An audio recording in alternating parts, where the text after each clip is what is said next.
Les esprits donnent des instructions. J'ai expliqué les instructions qu'ils font depuis 3000 ans. En fait, on ne va pas la connaissance. Il n'y a aucune connaissance. La seule connaissance, c'est la connaissance de ces esprits qui te demandent de faire leur instruction pour atteindre leur objectif. Et leur objectif n'a jamais été dans la construction. On dit, mais ils ont fait les grands monuments. Les monuments et l'intellectualité ou la technologie n'est pas donnée par ces puissances. Aucune de ces puissances n'a la connaissance technologique. Aucune. C'est-à-dire, aucune d'entre eux n'a le monopole de la technologie. Puisque la technologie ne dépend pas d'un royaume. La technologie dépend d'un individu. Je recommence encore, comme on soit compris. Les savants égyptiens, mésopotamiens, grecs, africains, etc., ce n'est pas une question de puissance qui te donne cette connaissance. Aucune puissance n'a la connaissance sur un événement, mais profite d'un événement pour avoir la connaissance. Je vous explique ça clairement. Aucune puissance que vous appelez les aides, les ikiki, quoi que ce soit, n'a la connaissance sur les événements, mais se base sur les événements pour avoir la connaissance. Je vais expliquer ça très simplement.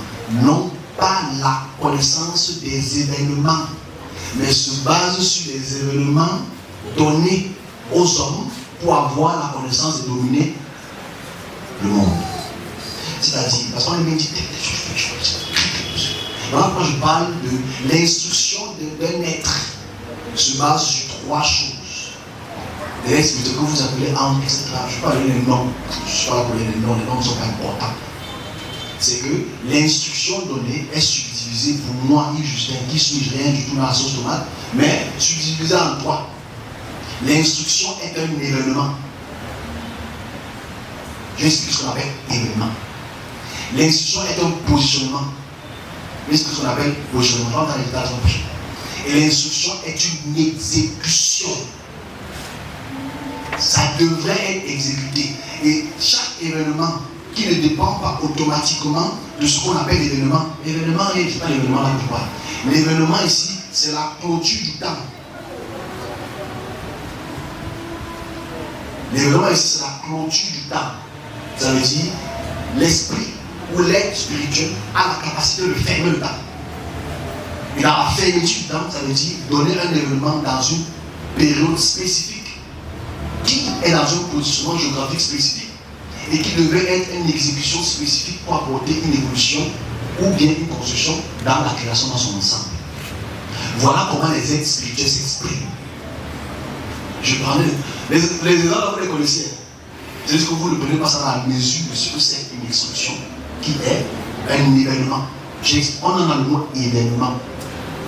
Bon, l'événement est une forme excellente de l'expression d'un être spirituel qui, dans sa clôture du temps, clôture veut dire, il a un temps zéro pour lequel une expression est dite. Et dans cette expression qui est sortie, pas de sa bouche, mais qui est sortie de lui, pour lequel tu entends ou que tu vois, parce que l'expression de ces êtres est multiforme, mais elle peut être visio-auditive, elle peut être vision auditive sensorielle, elle peut être vision auditive sensorielle, temporelle, positionnelle ou géographique. Ça dépend de ce que l'être veut transmettre comme instruction. Et dans ces instructions que il ou elle, ou cet être donne, est une clôture du temps. Pourquoi? Parce qu'elle t'amène dans un temps fermé. C'est-à-dire, elle t'amène dans un temps fini. Donc ça veut dire que cet être a la connaissance finie pour un temps défini dans un positionnement géographique spécifique pour une exécution spécifique. Yves Justin prend un exemple. Je peux en prendre au même 1000. Mais je prendrai dans chaque secteur d'activité pour comprendre ce qu'on appelle une expression qui est automatiquement un événement. Événement, ça veut dire ça a déjà vu le jour. Est-ce qu'on se comprend? Ça veut dire, vous êtes chanceux. Vous êtes chanceux parce que, bon, vous êtes malchanceux. Vous êtes malchanceux parce que vous êtes malchanceux. Prenez ça comme ça. Parce qu'il est difficile d'être dans un service pour lequel tu as un événement avant que l'événement ne voie le jour. On se comprend? Ça veut dire, une expression est un événement. Ça veut dire, ça a déjà eu lieu. Ça veut dire, celui qui te transmet l'information a clôturé le temps. Donc, est le maître de ce temps. Je ne dis pas que je vois comment tu meurs, c'est pas ça. Voilà. Parce que les illiquis, les démons et tous ces esprits peuvent voir la mort. Parce qu'ils peuvent voir un esprit qui veut te provoquer à la mort. Ça c'est différent. Voilà. Je parle de prédiction prophétique, je dis bien. Ces formes d'esprit dans leur instruction ont la capacité, ont le devoir dans l'univers de clôturer le temps d'un événement et de choisir un énergumène, comme il y en a beaucoup sur Terre, de les transporter dans un temps fini, de donner une information qu'on appelle connaissance. Enfin, que vous appelez connaissance. Donc forcément, ce sont malheureusement ces êtres qui ont le temps. Dans le temps, n'est qu'illusoire. Parce qu'il te transporte dans un temps qui n'est pas un temps, que tu peux avoir le temps jusqu'au temps que ça arrive. Et ce temps te dévoile. Le fur et à mesure, l'expression et la manifestation de ce devoir pour lequel l'homme qui a reçu, les hommes qui entendent, doivent exécuter dans un positionnement géographique spécifique. Exemple. Technologie. Par exemple. On te transporte, on transporte quelqu'un, peut-être pas moi, si c'est moi, tant mieux, dans un futur très lointain. On te montre comment l'IA va. On te montre comment, mes amis, le volume là-bas. On te montre comment l'IA va transformer le monde. On te demande de leur dire de faire attention parce qu'il va rester une dérive. Ça, c'est à 10 ans. Ok? Donc, on t'amène dans un futur qui est aujourd'hui parce que l'IA, vraiment en 2025, a pris une autre, 2024, a pris une autre dimension. Donc, on te transporte dans un temps fini qui a une connaissance, dans un positionnement géographique spécifique, pour une exécution spécifique. La faute ne peut pas revenir au Créateur ou à ses êtres parce qu'il a donné l'instruction dans un événement. Et cet événement n'a pas besoin que tu entendes pour savoir le jour. Ok? Mais le plus important, c'est l'exécution. Si l'exécution n'est pas faite, la faute n'appartient pas à celui qui a transmis l'expression. La faute appartient à ceux qui ont écouté le temps fini et n'ont pas exécuté dans le positionnement géographique spécifique. On peut prendre ça sur, je peux prendre ça sur les guerres, je peux prendre ça sur la technologie, je peux prendre ça sur les présidents, je peux prendre ça sur tous les domaines pour lesquels la plupart des serviteurs ont pas une autorité sur le roi. Parce qu'en fait, le vrai problème ici, c'est, je peux le répéter peut-être 2 ou 3 fois, c'est qu'il ne faut pas qu'une mission ou une commission soit mal interprétée. Ok? Parce que ceux qui combattent une mission, qui est un événement, tu ne peux pas combattre un événement. Est-ce qu'on se comprend? Tu ne peux pas combattre un événement qu'un être spirituel a donné. C'est un combat qui est vain. Forcément, il faut que les gens comprennent la mission. Parce que si tu ne comprends pas la mission, on appelle généralement mission, commission, etc. C'est mal interprété. Moi, j'appelle ça événement. Si tu combats un événement, tu te combats toi-même. Parce que tu vas faire partie de l'événement un jour ou l'autre. On ne combat pas une expression qui est un événement, qui est positionné dans une lieu géographique spécifique et qui doit avoir une exécution. Voilà pourquoi il faut qu'on sache que on devrait plutôt s'entendre pour que cet événement puisse être exécuté. Ok? On prend souvent ce matin. Moi, parce que ce matin, on prend le Cameroun, parce que le Cameroun c'est un beau pays, on voit ce que nos évêques ont fait, ils sont fâchés, comme tu sais, ok? Qu'il se soit lobby, pas lobby, blablabla. Mais c'est une commande qui est donnée. C'est commande, moi je la donne ici, on est en octobre 2015, on ne parle de ça. Et on dit, instruit. Maintenant, quand tu vois cet événement et que l'événement est aujourd'hui actif, ben, tu te sens bête de voir qu'il n'y a aucune exécution. Donc, s'il n'y a pas d'exécution, il y a bagarre de pouvoir en place de l'église. Automatiquement. Et forcément, et voilà pour le monde dont on vit, pour lequel il n'y a véritablement aucune exécution. Mais les événements ne font que passer. Et si on revient sur le temps, c'est important de revenir sur le temps. C'est que le temps qui est une illusion est déjà clôturé par la plupart de ces puissances. Puissance, ici, je parle des êtres dans le service. Je parle pas des êtres dans le sens des démons, etc. Je parle des êtres dans le service. Et si le temps est fermé, le temps est illusoire. Le temps est une véritable illusion, en fait. Illusion ici, ce n'est pas dans le sens affabulatoire. Ici, illusion peut faire comprendre que On se base trop sur j'ai 31 ans, j'ai 40 ans, j'ai plus de temps. Comme je l'ai dit tout à l'heure, j'ai fait 10 ans, ça fait 10 ans que je suis dans ça.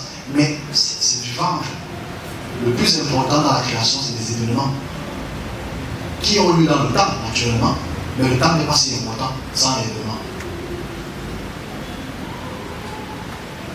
C'est-à-dire que il y a beaucoup, tout le monde a le temps, mais 4 heures, tu manges, tu bois, tu meurs pas, tu bois, tu bois pas, tu meurs. Ça c'est le temps. Mais un temps sans événement, un temps qui ne sert à rien. J'insiste encore. Un temps sans événement n'est pas un temps qui existe. Parce qu'en fait, ça pense que les hommes est dans du rien. Parce qu'un événement est un objectif. Un événement est un chemin. Donc la semaine prochaine, ce qu'on va essayer de faire, ce qu'on va faire, c'est d'entrer dans les détails de ces événements et sortir maintenant de l'événementiel terrestre. Parce que le vrai problème, quand je le dis encore avec beaucoup de douleur, excusez-moi, ça fait très mal de le dire, c'est que nous qui cherchons la connaissance, dans les 4 coins du monde, les hommes cherchent la connaissance. Et les hommes qui cherchent la connaissance dans différents groupes spirituels ou spirituels, à travers différentes formes ésotériques, vont verser puissance pour avoir la connaissance. Là, à la fin, ils n'ont aucune connaissance parce que la connaissance dépend de quoi? Des événements. Et ces esprits n'ont pas la capacité d'avoir les événements. Puisque, naturellement, dans les événements, si on regarde toutes les religions, je n'arrive pas là, je suis pas là. Je suis pas là, on va chez les Indiens, on va chez les bouddhistes, on va dans toutes ces religions, il n'y a aucun événement. Le seul événement qu'ils t'ont proposé, c'est l'Apocalypse. C'est ça qui démontre leur connaissance. Est-ce qu'on a ça? On ne se comprend pas. On va se comprendre comme ça. Quand tu vas chez les Shinto, même s'ils ont ce qu'on appelle la régénération, la réincarnation, il y a une fin. Une fin. La fin du monde. Quand tu vas chez nos frères mésopotamiens, nos frères grecs, nos frères chrétiens, il y a la fin du monde. Non, je cite, ce n'est pas la fin d'une ère, c'est faux. Je parle de la fin du monde, c'est que la terre arrive à sa destruction totale. Donc voilà là où leur événement s'arrête. Voilà pourquoi depuis des siècles, les gens qui veulent connaître la connaissance du futur parlent de regarder le passé. Est-ce qu'on se comprend? Il faut que tu partes lire les livres d'Amon-Ra pour que tu saches ce qui va se passer dans 5000 ans. Il faut que tu partes lire les livres de Ilum pour que tu saches ce que tu vas faire dans 5000 ans. Il faut que tu partes lire les livres de Jésus pour que tu saches ce qui va se passer dans 3 ans. Il faut que tu parles lire les livres du dernier prophète, le dernier prophète qui existait, Mohamed Moussalam, le dernier prophète, pour que ça va se passer dans quelques années. Et franchement, leur connaissance est une connaissance du passé qui ne reflète pas les événements. Et c'est ça le problème. Moi, dans le spirituel, je suis le docteur de plus connaissance, je ne connais rien. Je ne suis qu'un élément qui est là pour transmettre un petit message. Comme tous mes collègues qui transmettent des messages, je ne suis pas le seul qui transmet des messages. Le problème, c'est pourquoi est-ce que ces êtres qui nous transmettent les événements, nous on prend les événements des autres puissances qui professent la fin du monde. La fin du monde, comme je dis, c'est une graine de sable parmi les milliards et les milliards de plages qu'on a sur Terre. La graine de sable, c'est notre galaxie. Et la galaxie est tout petit. Si la galaxie, ma fille m'a posé une question hier. Elle me pose une question trop bizarre. Je lui dis, elle me pose ces questions. Elle m'a posé une question. Elle m'a parlé de si la Terre arrive à sa fin, c'est pas quelle finale la vie. Déjà, il faut dire ça. Si la Terre va se détruit, on est tous morts, non? Je vais taper, il me fait comprendre, je t'assiste toujours. Je dis non, c'est une gamine. Je lui dis, tu connais la piscine, non? Et tu dis, je connais la piscine. Tu sais nager? Bon, allez, c'est pas nager. J'ai dit, tu vois cette grande piscine-ci, prends un caillou, jette dedans. Est-ce que la piscine s'est gâtée? Non. Voilà. Si la terre non se détruit, ça ne change rien à l'univers. Parce que comme un caillou que tu as dans la piscine.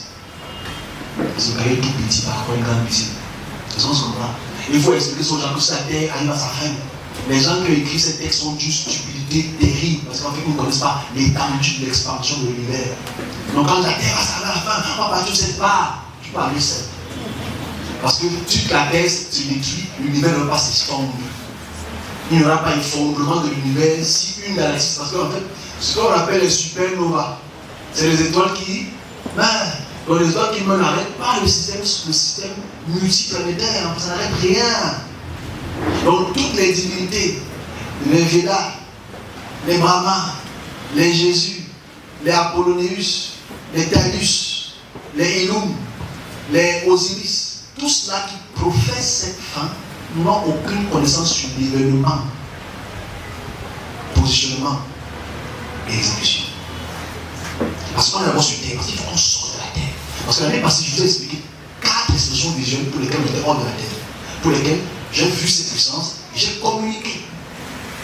Et cette communication, il faut que je les ouvre cette année-ci. Parce qu'il faut qu'on parle des extraterrestres. Les gens attendent ça parce qu'ils sont là, ils viennent écouter. Ils apprennent ça aujourd'hui. Non, je mets le bonbon dans la gorge. Pour que tu puisses t'asseoir tous les dimanches et que tu écoutes ça. On a fini pour aujourd'hui par rapport à instruction, esprit, instruction et construction, exécution.